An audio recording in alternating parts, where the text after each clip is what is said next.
This is a place to go to get away from your isolation. It's a nice place to come. I like the animals, they're really cute. We're not strangers here, we're all kind of together, helping each other. The word disability carries a stigma far more debilitating than the impediments it defines. Its label effectively douses the flame of purpose blazing within each of us.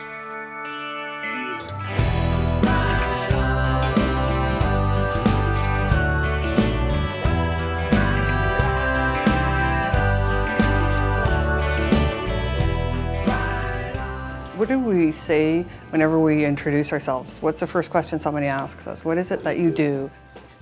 Nice to see you. Have a seat. Thank you. To be valued and live productively in society are natural human desires. But for those bearing this label, fear, ridicule, and misunderstanding often ensure their potential will be cast aside. Well, thank you very much. When anyone is unemployed, you face a lot of worry about not only how are you going to meet your financial commitments, but also how are you going to do those things that you enjoy doing, such as socialization and buying gifts for people at Christmas time. Every one of us is challenged. Maybe we struggle with a secret addiction or a sense of inferiority. Or maybe we simply take on more than we can deal with. When we're perceived as normal, that doesn't matter. So why do we consider mentally and physically disabled people any different?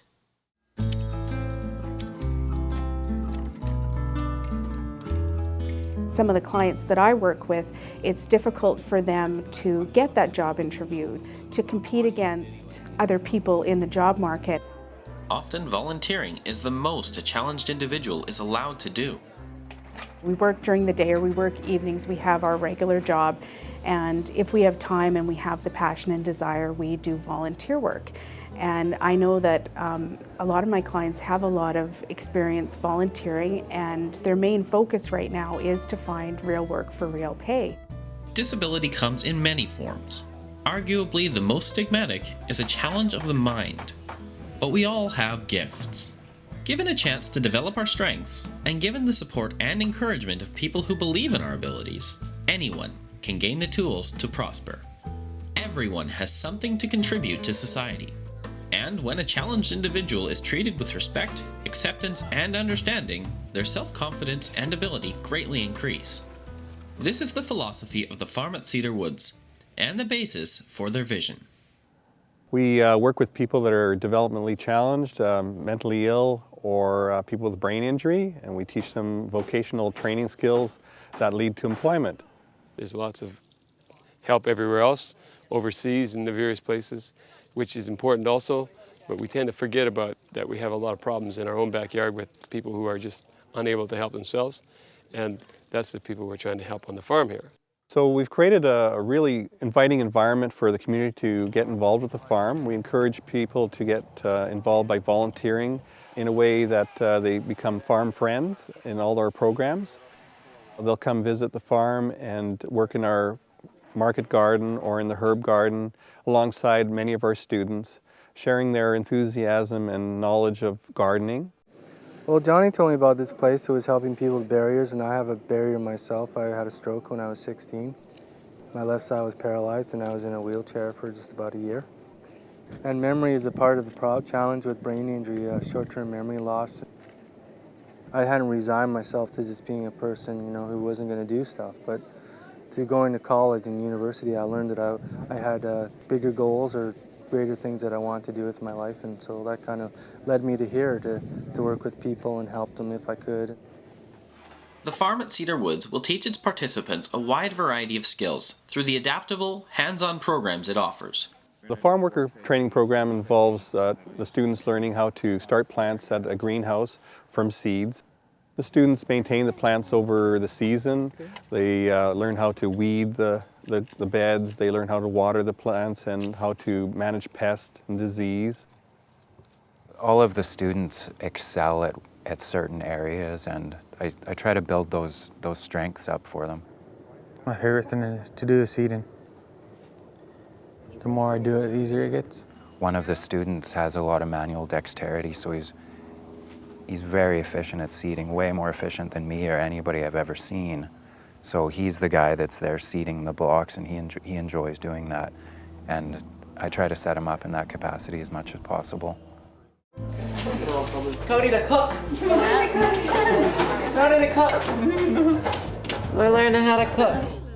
The second program we have at the farm is the Kitchen Worker Program, where the students learn how to prepare food.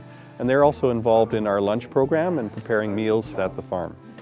I want to be able to get them ready to go into the food service industry to do prep work or dishwasher work, so they at least have a good, solid understanding of some of the basic techniques. Well, I work in the kitchen, preparing lunch, and like today, for example, we were making biscuits, and I really enjoy working in the kitchen.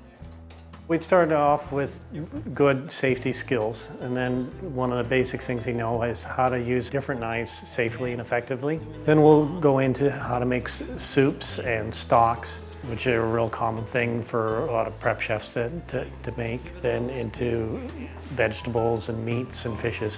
It's a good experience for learning to make different dishes, because I enjoy cooking at home as well. My favorite's hamburger helper. I put my own ingredients in. 1, 2, 3, we declare this officially open! Another exciting program we have at the farm is the Gardening Friends program. This is a recreational program for people to come and participate at the farm in different activities, such as working with herbs in our herb garden. We have various culinary, medicinal, and aromatic herbs that the students will learn to identify and work with.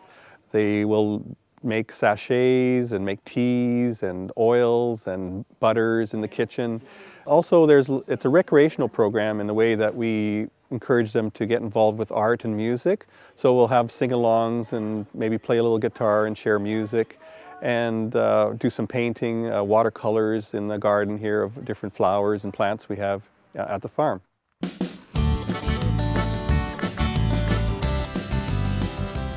The Landscape Worker Training Program involves our students learning how to do simple landscaping tasks on our farm.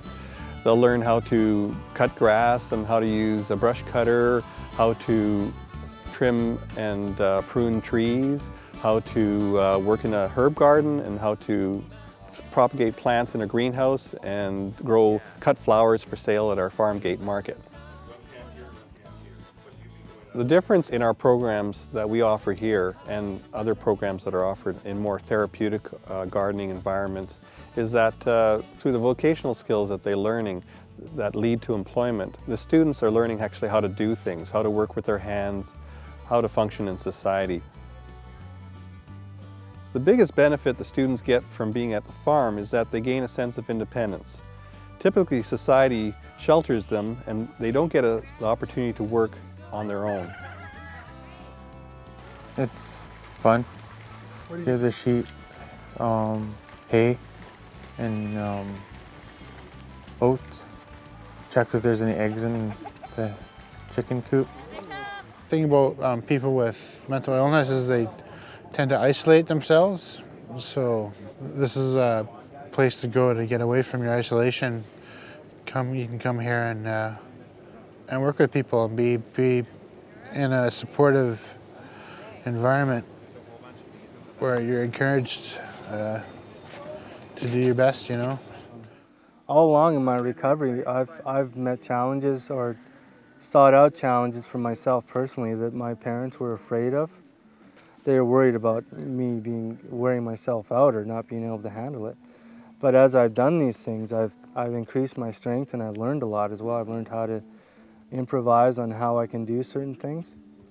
One of the clients that I work with is Ruth McClellan, who is a current student at the farm at Cedar Woods in the Farm Workers program. Anytime I talk to Ruth, she is nothing but enthusiastic for the program. She feels like it's the right fit for her. She's learning skills that she hasn't learned before, such as working with power tools, learning how to build things. Yet there's a lot of skills that she had already, and she feels makes her feel quite confident that she's actually able to help other people in the program with the skills that she knows.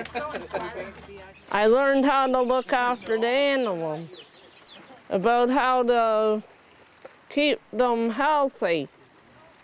They need warm place during winter, and food and water, and the place needs to be clean. Ruth, through the farm at Cedar Woods, got a contract to work out at Nanaimo Edibles. I weeded, I picked beans, and I planted lettuce in the greenhouse. The meeting that I had with her after her first week there, she was beaming with confidence and felt so good that she was now at the stage where she went from being a student in a farm worker program to achieving employment and is now making money from the skills that she learned. And I think that was a really, really positive effect on her. I earned some money there and I put it in the bank. I am saving my money to go to Quebec. I happened to be on a tour at the Cedar Farms when Daniel was working there with someone around a machine, and the person that was working with Daniel had the manual and they were struggling trying to figure it out. And we went in, came out, and then Daniel had done all the hands-on stuff and just had figured out how to fix a particular machine. Programs like this are really the future of not just possibilities of horticultural therapy, but also vocational programs for people with barriers. It's a really great way of helping educate the public as to what people are capable of. We've really seen a change in some of the people that have got meaningful employment. Them being able to go out in the workplace by themselves, actually make money on their own, has raised their own self-esteem, and we've seen people really progressing in their own personal development. But will this program change the way employers view hiring somebody with a disability? The fact that somebody can go through a certificate program like at Cedar Woods Farms and come out of it with that kind of validation does raise the profile for people with disabilities in the workplace, but also raise the comfort level of employers.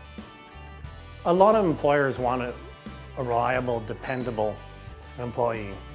And if they have some good, solid basic skills, then they feel comfortable teaching them what they want to know from there on. Co-workers will tell you what a difference the work environment is for them having someone with a disability in their world. The numbers and the stats are out there as what kind of employees they are. You know, they don't phone in sick. They're always there. They're very committed to their employers. They're very loyal to their employers. Beyond the stigma of disability often lies a wealth of untapped potential, a light of prosperity waiting to shine forth. We are all challenged. But with the ability, the support, and the will, challenges can be overcome.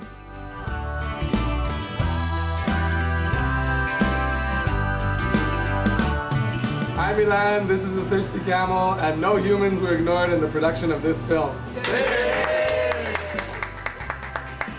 It was really great doing it, doing the program. I like the staff at Cedar Woods. I enjoy working here with the staff. It's been an awesome trip and I've really enjoyed it, and I like it here because it's a good healing environment, a sharing environment too. And my friends out here. I like coming here every day. I learned a lot of different things.